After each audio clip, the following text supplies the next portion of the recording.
नमस्कार, स्वागत है आप सभी का। आपके साथ मैं हूं स्वप्निल। शुरुआत करते हैं जयपुर टॉप 10 से। सीएम गहलोत ने एसीबी के अधिकारियों के साथ समीक्षा बैठक की। भ्रष्टाचार के खिलाफ जीरो टॉलरेंस अपनाने की बात कही। उन्होंने शिकायत मिलने के बाद त्वरित कार्रवाई के निर्देश दिए।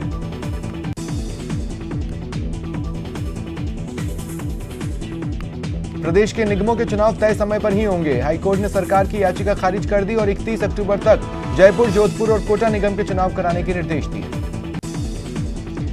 डूंगरपुर हिंसा पर बीजेपी विधायक मदन दिलावर के बयान पर पीसीसी चीफ गोविंद सिंह डोटासरा ने पलटवार किया। कहा, जब सरकार आंख बुझाने की कोशिश कर रही थी तो मदन दिलावर जैसे लोग हवा दे रहे थे। जयपुर में हरमाणा थाना इलाके में शराब ठेके पर लूट को अंजाम दिया गया। रिवॉल्वर की नोक पर बदमाशों ने वारदात को अंजाम दिया। पुलिस सीसीटीवी फुटेज के आधार पर जांच कर रही है। जयपुर पुलिस ने श्यामनगर थाना इलाके में छापेमारी कर 3 सटोरियों को गिरफ्तार कर 8,20,000 नगद, 14 मोबाइल, एलईडी लैपटॉप जब्त किए। साथ ही चांदी की 15 किलो की सिल्ली जब्त हुई। जयपुर के हरमाणा में बेकाबू डंपर ने बाइक सवार युवक को कुचल दिया, उसकी मौत हो गई। हादसे के बाद डंपर चालक फरार हो गया। जयपुर एयरपोर्ट से स्केड्यूल्ड 29 उड़ानों में से आज भी 5 उड़ानें रद्द हो गई। हालांकि सितंबर का महीना घरेलू उड़ानों के लिहाज से अच्छा रहा है। एनडब्ल्यूआर ने कुछ रेल सेवाओं के समय और रूट में आंशिक बदलाव किया है। Jodhpur Guwahati parcel special train परिवर्तित मार्ग से चलेगी। बदलाव 4 अक्टूबर से लागू होगा। जयपुर में कोरोना हॉटस्पॉट रहे रामगंज में आज से मुस्लिम समाज की बेटियों ने एक अनूठी पहल की। अपनी पॉकेट मनी से पैसे जमा कर इलाके में लोगों को मास्क और सैनिटाइजर बांटे। जयपुर में शिक्षा संकुल के द्वार पर राजस्थान संगीत संस्था की ओर से कोरोना जागरूकता अभियान चलाया गया। लोगों को मास्क वितरित किए गए। और अब देखते हैं कोटा टॉप 10। मुंबई में बम धमाकों की धमकी देने वाले आरोपी को कोटा पुलिस ने स्टेशन इलाके के होटल से गिरफ्तार किया। बता दें, मुंबई पुलिस की सूचना और मोबाइल ट्रेसिंग के आधार पर आरोपी को गिरफ्तार किया गया। एसपी गौरव यादव ने बताया, आरोपी का नाम पीयूष पुरोहित है। वो चूरू का रहने वाला है। पीयूष इलेक्ट्रॉनिक प्रोडक्ट वाली कंपनी में काम करता है। पीयूष ने कर्नाटक, महाराष्ट्र में भी फोन किया। कोटा में प्रॉपर्टी विवाद को लेकर बहनों ने पति और बदमाशों के साथ मिलकर होटल व्यवसायी भाई पर तलवार से हमला किया। वो घायल है। पुलिस ने मां बेटी को हिरासत में लिया। कोटा वन मंडल के अरंडखेड़ा वनपाल के खिलाफ कार्रवाई की मांग को लेकर लोगों ने प्रदर्शन किया और कलेक्टर को ज्ञापन सौंपा। कोटा में भी आज जेट की परीक्षा हुई। 9 केंद्रों पर परीक्षा आयोजित हुई। केंद्र पर पहुंचे छात्रों को नया मास्क और नया पेन दिया गया। कोटा में 2 दिनों की बारिश से खेतों में नमी आने के बाद सीएडी प्रशासन ने कोटा बैराज डैम से निकलने वाली चंबल सिंचाई परियोजना की मुख्य नहरों में जल प्रवाह को बंद कर दिया है। स्वच्छ रेल, स्वच्छ भारत के सपने को पूरा करने के लिए भारतीय रेलवे में स्वच्छता पखवाड़ा कार्यक्रम चल रहा है। कोटा मंडल में स्वच्छ आहार दिवस भी मनाया गया। कोटा में कैटरिंग और हलवाई एसोसिएशन ने लोकसभा अध्यक्ष ओम बिरला से मुलाकात की और मांगों को लेकर ज्ञापन दिया। कोरोना के 60 नए केस आए। जिले में कुल केसेस 8,800 के पार हो गए। कोरोना योद्धा और इंडियन मेडिकल एसोसिएशन के प्रदेश उपाध्यक्ष डॉक्टर दुर्गा शंकर सैनी कोरोना की जंग जीतने के बाद अस्पताल से डिस्चार्ज हुए। डॉक्टरों ने फूल बरसाकर उन्हें विदा किया। और अब देखते हैं जोधपुर टॉप 10। भदवासिया इलाके में ऑटोमोबाइल के शोरूम में अचानक आग लग गई। 3 दर्जन गाड़ियां जलकर राख हो गई। फायर ब्रिगेड ने कड़ी मशक्कत के बाद काबू पाया। एक शख्स ने फांसी का फंदा लगाकर खुदकुशी कर ली। पड़ोसी से हुए विवाद के बाद आहत होकर उसने एक कदम उठाया। 5वीं रोड पर एचडीएफसी बैंक के बाहर सरस डेयरी के केबिन को बदमाशों ने नाले में गिरा दिया। केबिन संचालक ने क्रेन बुलाकर केबिन बाहर निकलवाया।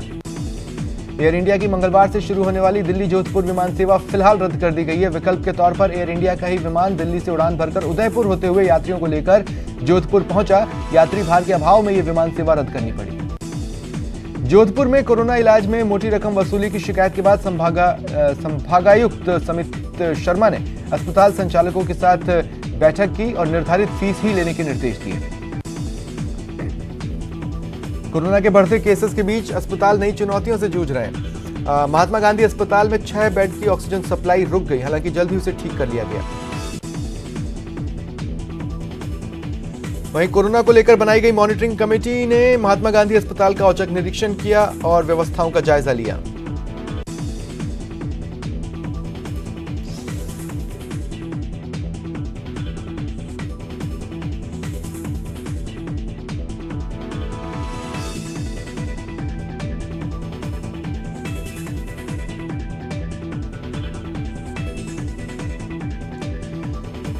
रामदेव मंदिर परिसर में 1 घंटे का न्यूरोथेरेपी और नेचुरोथेरेपी निःशुल्क स्वास्थ्य लाभ शिविर का आयोजन किया गया। बारिश के बाद कई इलाकों में पानी भर गया। जल जमाव ने ड्रेनेज सिस्टम की पोल खोल दी।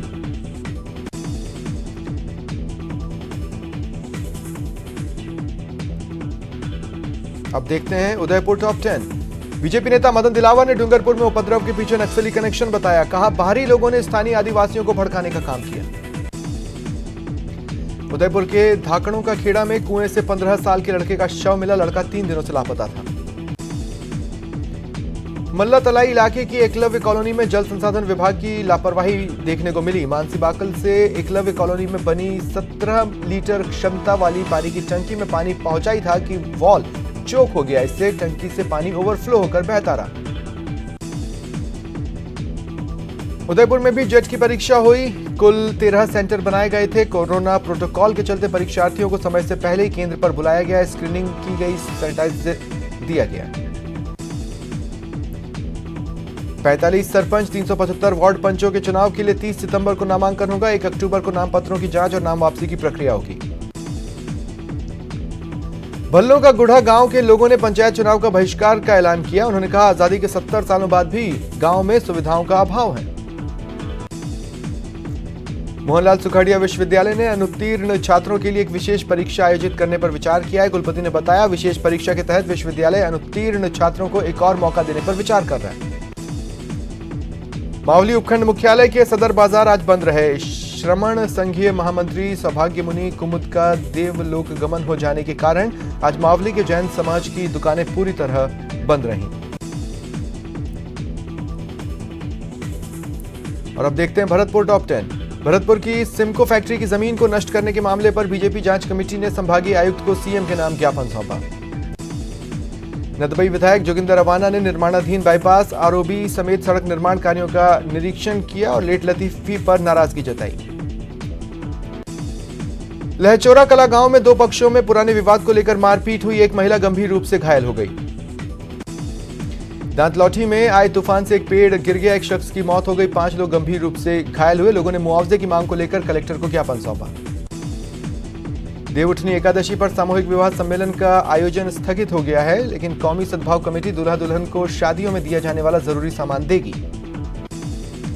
डीग में श्री मित्र भारत समाज ने शिक्षाधिकारी तारा सिंह को सम्मानित किया। उन्हें साफा बांधा गया और प्रतीक चिन्ह भेंट किया गया। विधायक जाहिदा खान की कोशिशों के बाद भरतपुर के कामा में नहरों में पानी आने लगा है। किसानों के चेहरों पर खुशी साफ देखी जा रही है। और अब देखते हैं बीकानेर टॉप 10। बीकानेर के नोखा में आग लगने से 4 साल की बच्ची की मौत हो गई। सोवा गांव में घटनाक्रम हुआ। आग लगने से अनाज और जेवरात भी जलकर राख हो गए। नया शहर में हुई लूट की घटना के 10 दिन बीतने के बाद भी पुलिस के हाथ खाली हैं। 19 सितंबर को बाइक सवार 2 नकाबपोश बदमाशों ने पिस्तौल की नोक पर लालगढ़ रेलवे वर्कशॉप के पास बने पोस्ट ऑफिस में 3 लाख से अधिक रुपए लूट लिए थे। लुणकरणसर में जाखड़वाला के पास ट्रक और बस में भिड़ंत हो गई। 3 लोग घायल हुए। ट्रक चालक शराब के नशे में था। आज कृषि विश्वविद्यालयों में प्रवेश के लिए जेट परीक्षा का आयोजन हुआ। 14 केंद्रों पर आयोजित परीक्षा में कोरोना गाइडलाइंस का पालन किया गया। पंचायत चुनाव को लेकर सारी तैयारियां पूरी कर ली गई हैं। शांति व्यवस्था के लिए प्रशासन ने पुख्ता इंतजाम किए हैं।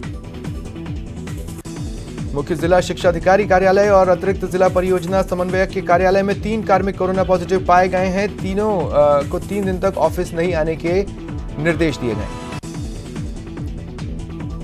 श्री डूंगरगढ़ विधानसभा के पूर्व विधायक स्वर्गीय लूणाराम सारण की 20वीं पुण्यतिथि बीकानेर में श्रद्धांजलि सभा का आयोजन किया गया। देखते हैं अजमेर टॉप 10। छात्रा को अश्लील मैसेज भेजने के आरोपी प्रोफेसर के खिलाफ अजमेर में यूथ कांग्रेस के कार्यकर्ताओं ने जोरदार प्रदर्शन किया।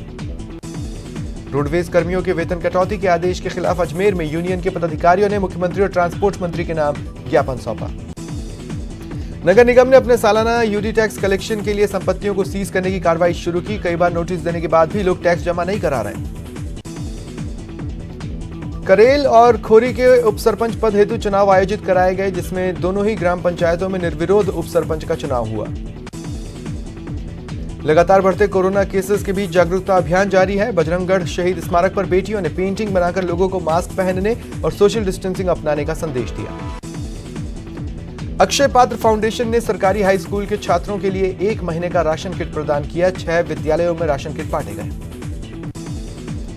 विश्व हृदय दिवस के मौके पर अजमेर में लॉयंस क्लब ने सेमिनार का आयोजन किया। डॉक्टर पीयूष अरोरा ने हृदय संबंधी बीमारियों से बचे रहने के तरीके बताए।